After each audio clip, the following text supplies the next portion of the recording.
esta ocasión y por la fuerza del pueblo de México, nos reunimos para congratularnos, porque en la relación con los Estados Unidos, con su gobierno, prevaleció el diálogo y el respeto, y fueron levantadas las tarifas o aranceles que se estaban aplicando a productos que exportamos hacia el vecino país. Siempre pondremos por encima de todo el respeto a nuestro amado pueblo y a nuestra bendita nación. Pues ahí está, un año exactamente. Sí. Qué gran frase esta de nunca nos vamos a separar el gobierno y el pueblo.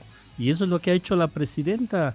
Ha hecho un gobierno muy cercano a la gente, cada vez que se ha requerido ha convocado a su pueblo y su pueblo le ha respondido a nuestra querida presidenta. Mientras no nos separemos de esa alianza con el pueblo, va a haber cuarta transformación por muchos, muchos años. ¿Y cómo ha sostenido finalmente, no, Luis Fernando, esta idea de el diálogo que sea el que prevalezca en la relación con Estados Unidos, la cooperación, pero también la defensa de la soberanía, la no subordinación? Con muchísima dignidad. Yo creo que nuestra presidenta ha contenido en todos los sentidos cualquier tipo de amenaza y manteniendo lo que decía César, contacto directo con el pueblo. Y esto es lo que hace la presidenta, lo que nos enseñó el presidente López Obrador, siempre estar de la mano del pueblo, y esa es la solidez con la que se enfrenta cualquier tipo de amenaza, si se puede decir así, porque es una presidenta muy sólida, muy respaldada y un pueblo que la defiende.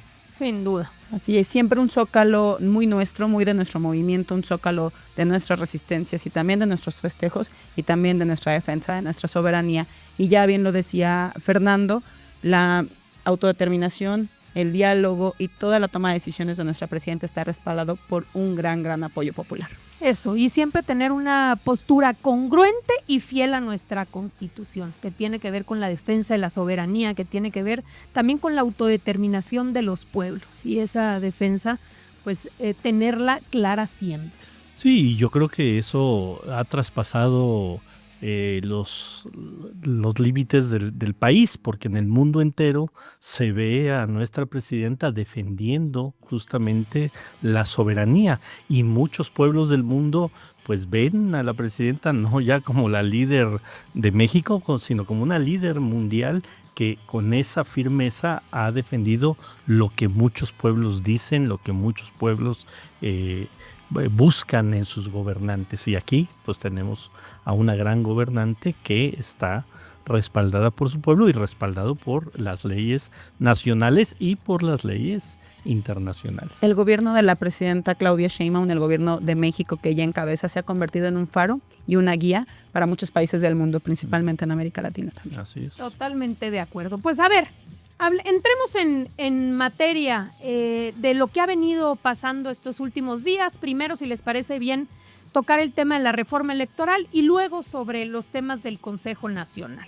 El día de ayer, en el pleno ya de la Cámara de Diputados, se discutió la reforma electoral que presentó la presidenta. Por cierto, pues se trataba de compromisos asumidos durante la campaña, de demandas que tienen tiempo atrás por parte del pueblo de México para fortalecer nuestra democracia. No obtuvo las 2/3 partes que se requieren para poder hacer una reforma constitucional, pero sin lugar a dudas, lejos de que sea pues un fracaso como lo quisiera la oposición verlo, es un avance en términos de lo que se estuvo discutiendo en el debate público. Antes de entrar, quiero que escuchen las sandeces, porque de eso se ha tratado también, de evidenciar cómo la oposición, por no quererle entrar a los temas, siempre la mentira, la calumnia, las generalidades y llegar hasta lo absurdo como lo que vamos a escuchar. Adelante. Muy bien dicho. Y Sheinbaum lo que hizo fue cocinar cicuta. Cocinó veneno para la democracia mexicana. Y yo te voy a decir otra cosa.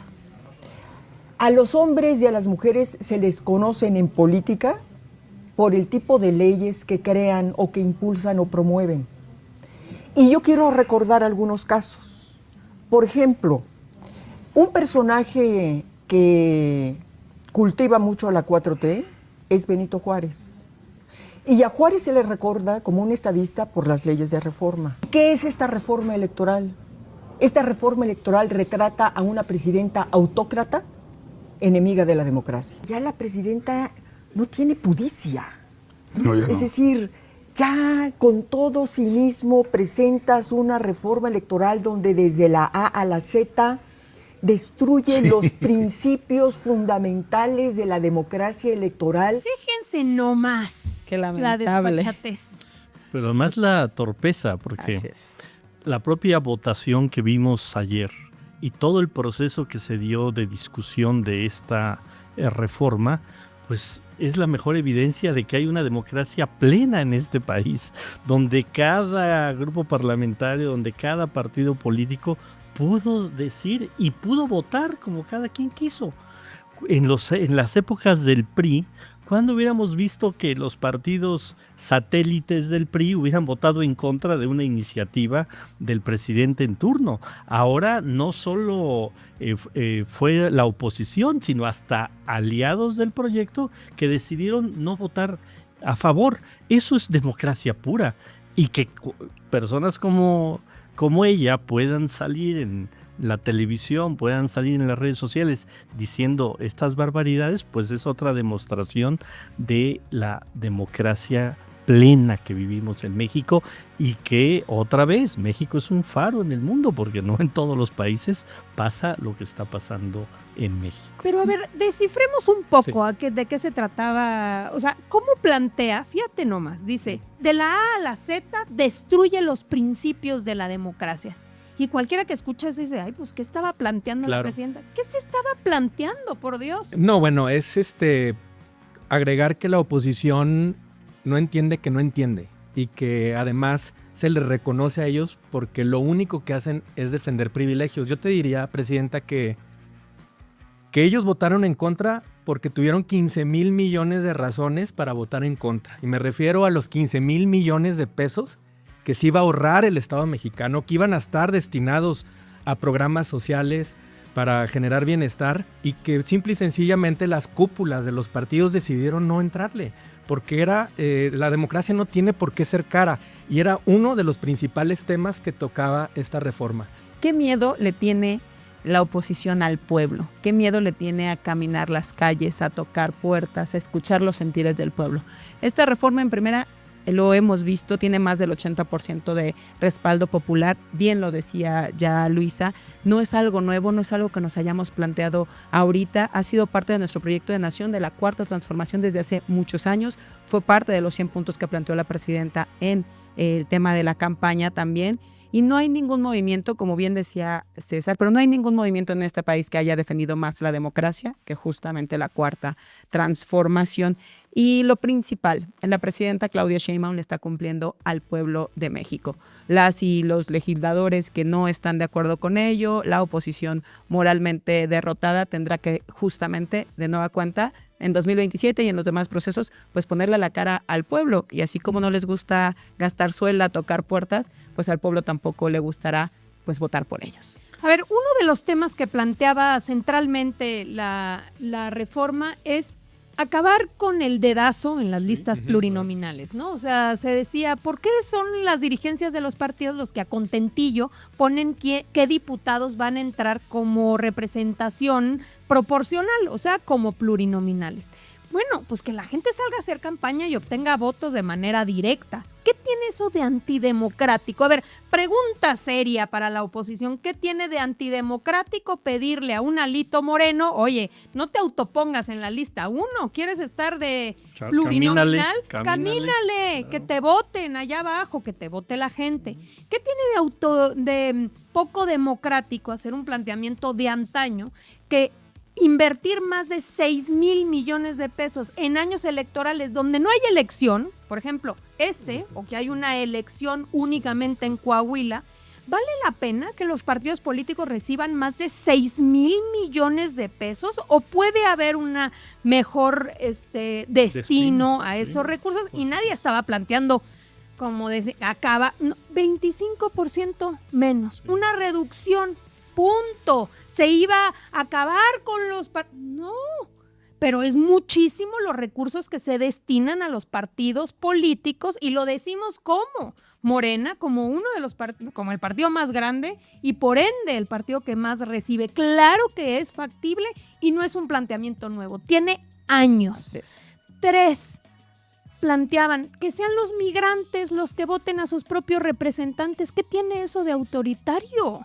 ¿Qué tiene de autoritario que también la consulta popular se pueda dar en los municipios y en los estados, no solamente a nivel federal? ¿Y qué tiene de autoritario que haya mayor fiscalización en los recursos en las campañas? No, mira, ya que estamos en un programa dirigido a los morenistas, a las morenistas, decirles que no perdimos nada, todo lo contrario, el día de ayer ganamos y seguimos ganando porque el pueblo de México sabe que hay un proyecto que es consecuente con lo que ha venido diciendo, que no importa porque estemos en el poder, nosotros seguimos queriendo y seguimos avanzando en la transformación del país, porque sería muy fácil para Morena, que hoy tenemos la mayoría de los cargos, la mayoría de los recursos, decir que ya no se mueva un solo peso, porque los que más dinero tenemos es como partido político, los que más diputados y senadores tenemos. Entonces, ayer ganamos en congruencia. Nuestra militancia tiene que estar muy orgullosa de los votos de nuestros legisladores que dijeron, aunque no tengamos las 2/3 partes, fuimos congruentes en nuestra votación.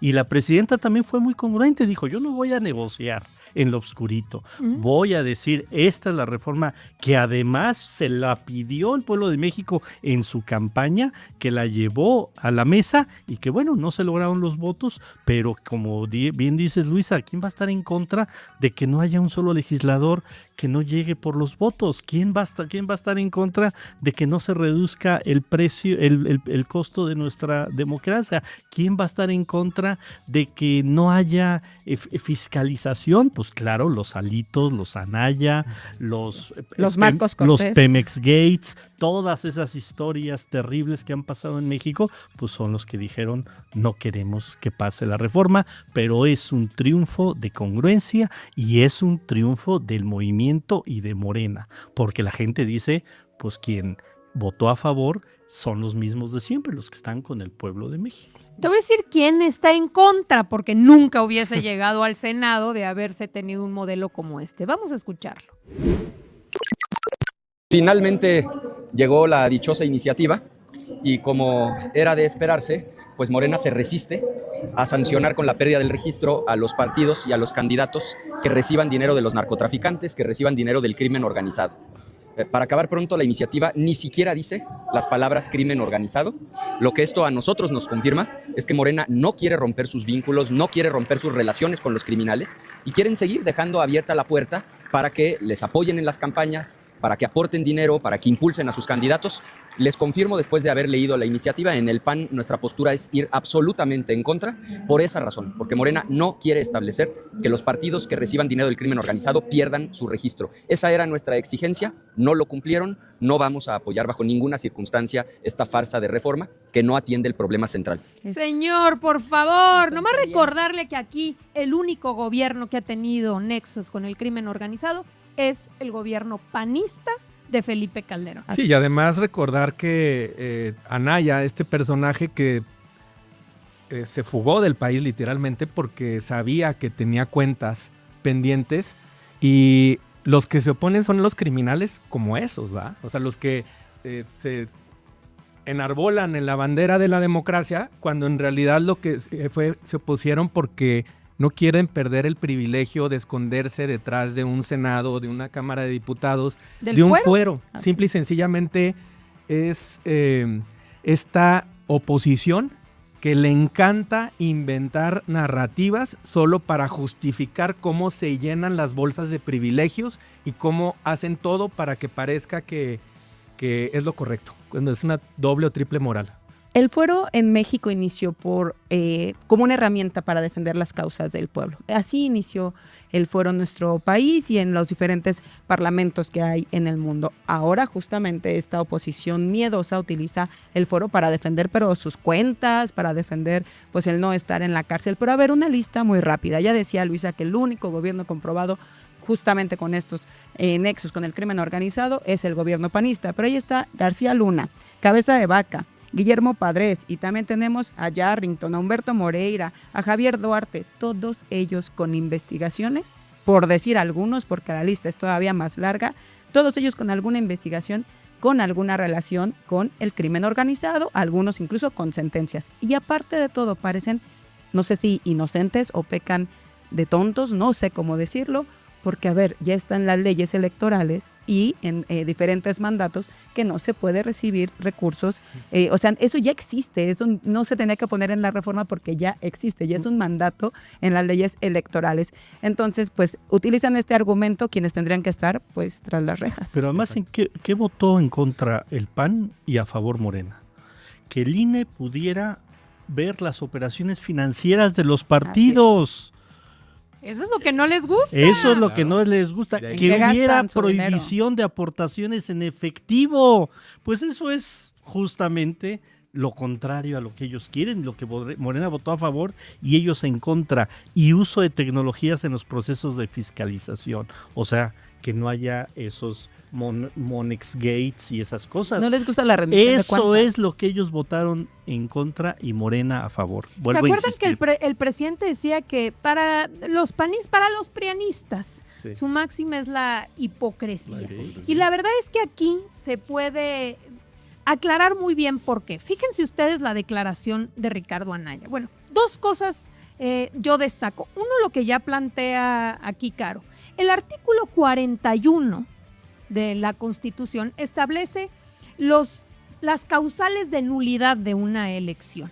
Dentro de las causales de nulidad de una elección está el utilizar recursos de procedencia ilícita. Obviamente, de crimen organizado y de cualquier procedencia ilícita. Hoy en este país dice nuestra Constitución que se tiene que anular una elección. Hoy en nuestra Constitución, en el artículo también, fíjate, en la Ley General de Partidos se establece cuáles son los motivos por los cuales un partido político pierde un registro. Entre ellos, obviamente, pues todo lo que tiene que ver con actividades ilícitas. Entonces, señores, de entrada esto ya está en la Constitución. ¿Qué era importante que se reforzara? Lo que aquí Cravioto está planteando. Uno, que haya mejor coordinación del INE con la UIF, con la Secretaría de Seguridad. ¿Por qué? Porque hay que actuar de manera más inmediata, que no haya dinero en efectivo. Es decir, tratar de ir atendiendo lo que hay que atender para que no haya recursos ilícitos. La verdad es que eso no le quieren entrar. No les gusta que le recorten el presupuesto a sus partidos, no les gusta que fiscalicen los recursos de los partidos políticos.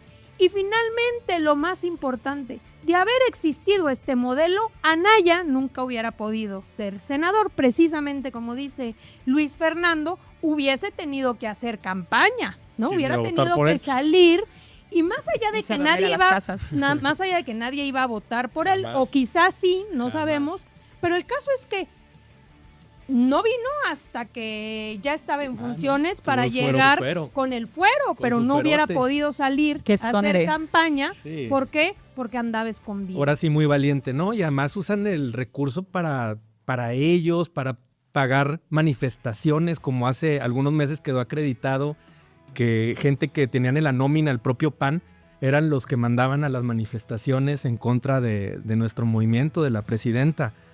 Yo creo que también a mí cuando escucho este cinismo de Anaya, me acuerdo del convenio que hicieron en Coahuila para negociar el gobierno, ¿se acuerdan? Claro, es que para ellos así, esa es la lógica. Esa es su democracia. Las secretarías, el presupuesto, las obras, eso lo pusieron en un documento, lo publicó. Hasta los órganos autónomos. Eso sí es Todo, delito. todo se repartió. Eso que publicó Marco Cortés, de lo que, o sea, esa es la posición de Anaya, la que defiende la oposición, la que se reparta el poder, el recurso público entre particulares, entre la cúpula, y que salen a defender con un argumento mentiroso a oponerse a una reforma electoral del pueblo, porque así lo dijo la presidenta cuando inició la campaña en el Zócalo, y que además, también como lo dijo César, a mí me alienta mucho porque así llegó el plan C. Hubo un plan A, hubo un plan B y llegó el plan C que fue contundente y que bueno, ya es una realidad. Dos análisis muy puntuales de lo que es el PRI y de lo que es el PAN. A ver, Anaya habla siendo emanado de un partido que tiene creo que menos de 200,000 afiliados, que también les angustia mucho incluso perder su registro, que no tiene, insisto, respaldo popular. Y Alito habla de que nosotros queremos acabar con la democracia, de que queremos imponernos y demás. Sí, él el que reformó sus propios documentos para seguir como presidente de su partido, el que quitó la pizca de democracia interna que pudiera tener el PRI. Entonces, ahora sí que, como decía el presidente Andrés Manuel López Obrador, fuera máscaras.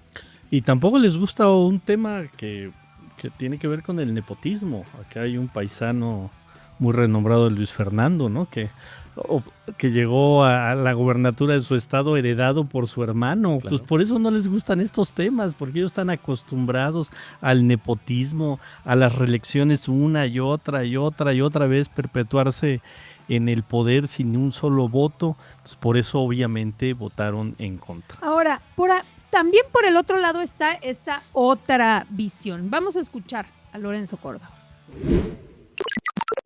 ¿Se está volviendo Claudia Sheinbaum más autoritaria que López Obrador? Bueno, en el procesamiento de la reforma electoral ha sido tan o más autoritaria que López Obrador. Es decir, no ha recibido a la oposición, no le interesa lo que diga la oposición, sigue hablando en nombre de un presunto pueblo. El pueblo es el que quiere que haya menos plurinominales. Nadie sabe qué significa la representación proporcional. Es decir, nadie. Muchos no lo saben, ¿no? Pues si tú dices, oigan, que cuesten menos las elecciones, pues sí. El mismo que se... Fíjate nomás. O sea, porque siempre al final Son ellos los que saben. ellos son los que saben, ellos son los expertos, y eso de que en nombre del pueblo, bueno, pues nomás Pues nada más Déjenlo. 36 millones de personas no, le dijeron. 36 millones, pero no solamente eso, sino Encol acaba de sacar una encuesta. Fíjate Así tú. es.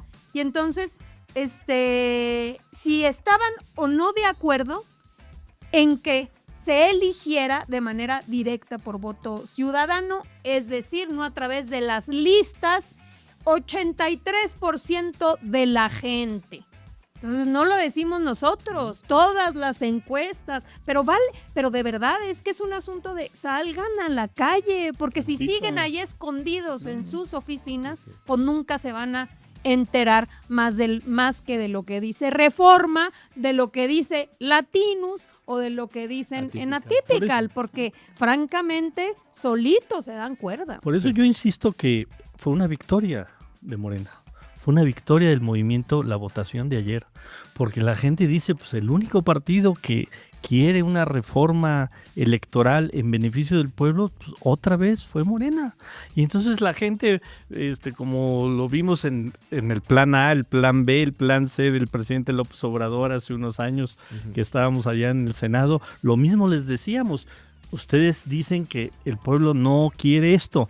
Pues nos vamos a ver en la elección. Ahora nos vamos a ver en la elección del 27 y van a ver qué arrastrada les va a poner el pueblo de México por andar votando en contra de lo que quiere el pueblo de México. Pues ya no aprendieron en 6 años y parece que ya van 8 años y siguen sin aprender absolutamente nada, que hay que estar con lo que pide el pueblo y no con sus intereses personales. ¿Y cuál pueblo? Justamente, aparte de los 36 millones de votantes, del 83% de las personas del pueblo de México que señala esta reforma como algo favorable, pues más del 80% que cada que hay una encuesta respaldan a la presidenta Claudia Sheinbaum. Y definitivamente, pues tonto es el que cree que el pueblo es tonto. Hay un pueblo que respalda, lo veíamos al inicio del programa, hemos llenado una y otra vez los zócalos, las calles, el respaldo a la presidenta en los procesos electorales. No hay un proceso de esta cuarta transformación desde el tiempo del presidente Andrés Manuel y ahora con la presidenta Claudia Sheinbaum, que no tenga el respaldo popular. De acuerdo, pues eso yo creo que queda ahí. Finalmente esta fue la primera etapa. Yo coincido con Cravioto. Es una victoria de nuestro movimiento, es una victoria de congruencia, es una victoria de la presidenta de México y es una victoria también de nuestros legisladores, que reconocemos mucho a los legisladores de nuestro movimiento que respaldaron esta propuesta. Ahora bien, ya sabemos, ya anunció la presidenta que habrá Plan B. un plan B. Entonces, Para que se les obviamente vamos a esperar este plan B y vamos a acompañar a la presidenta para ir buscando alternativas que nos ayuden a fortalecer la democracia. Muy bien, pues a ver, para que tengamos tiempo también de hablar de este segundo tema. El domingo pasado fue el Consejo Nacional de Morena, nos reunimos aquí en la Ciudad de México, consejeras y consejeros nacionales, también estuvieron invitados los legisladores. Se habló de lo que hemos venido haciendo, pero sobre todo dos temas relevantes. Uno que tiene que ver con las reglas, con miras a la selección de nuestros coordinadores y coordinadoras en defensa de la transformación, y también la segunda etapa organizativa. Ya hemos avanzado con los comités seccionales, avanzaremos ahora con los consejos municipales. Obviamente no esperaron los medios de comunicación ya en empezar con la crítica sobre mucho desconocimiento. Vamos a escuchar lo que han venido diciendo. Morena vuelve a aplicar lo que cree es un engaño que nos tragamos los ciudadanos. En junio, meses antes de las elecciones, va a elegir a estas figuras que van a terminar siendo los candidatos a las gubernaturas. En junio, dice Morena, va a elegir a coordinadores estatales. Casualmente los va a elegir en 17 estados, los 17 estados que tienen elecciones en el 2027. Va a elegir también, dice, a coordinadores distritales, coordinadores municipales, coordinadores distritales locales, que se van a convertir, obviamente, en candidatos a alcaldías, a diputaciones, etcétera. Pues vamos a elegir a nuestros coordinadores. Claro. ¿Tenemos derecho o no tenemos derecho a tener coordinadores dentro de nuestro movimiento que representen y que guíen las tareas del partido? Las voces de este tipo de comunicadores, analistas, opositores, que se les olvida que somos un movimiento y somos un partido político, y es justamente uno de los objetivos que están determinados en la Constitución. Para eso son los partidos políticos y para eso usamos nosotros el presupuesto, para informar, para formar, para estar dentro y en contacto con el pueblo. No tienen nada de malo. De hecho, ellos los deja en total evidencia de que no hacen absolutamente nada de política más que robarse el presupuesto. Esto que está haciendo Morena, además de que constitucionalmente es una obligación, porque es lo que tiene que hacer cualquier partido político,